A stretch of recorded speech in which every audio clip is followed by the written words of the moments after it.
بسم الله الرحمن الرحيم، والصلاة والسلام على أشرف المرسلين. نصيحة من أمك يا بنتي النهاردة، أسألك سؤال. انتي طول النهار على النت عمالة تتفرجي صليتي؟ انتي مهتمية بالشقة ولا بتعملي اللي وراك؟ ويمكن ما عملتوش كمان. نسيتي ربنا؟ مش ربنا اللي بيرزقك؟ هو القادر ان يحفظلك ولادك، واللي هو اللي بينجحك لو كنت لسه ما اتجوزتيش. صليتي النهارده يا بنتي؟ طيب بذمتك انتي مش قاعده متضايقه؟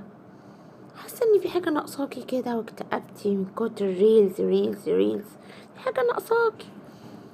ايوه يا بنتي، يعني قومي صلي، شوفي صلاتك، شوف ليه قبلي ربنا، اشكيله همك، قوليله، اتكلمي معاه وصلي فردك. ده حتى يعني من اركان الاسلام، لو ما عملتهوش يبقى انتي ايه بالظبط؟ قومي صلي يا بنتي حبيبتي، قولي لولادك يصلوا يا حبيبتي، قولي لولادك امريهم، كل راعي مسؤول عن رعيته حبيبتي. ابدأي بنفسك، معلش حتى لو صفتك صلاة، حتى لو فاتتك صلاة قومي صلي، استعيني بالله ومعلش، ونبتدي التوبة من كل شوية، نتوب ونقوم نصلي ونوحد الله ونحس براحة كده، حتى لو كل الفرص فاتتك ما تناميش غير ما تصلي. يلا بسم الله.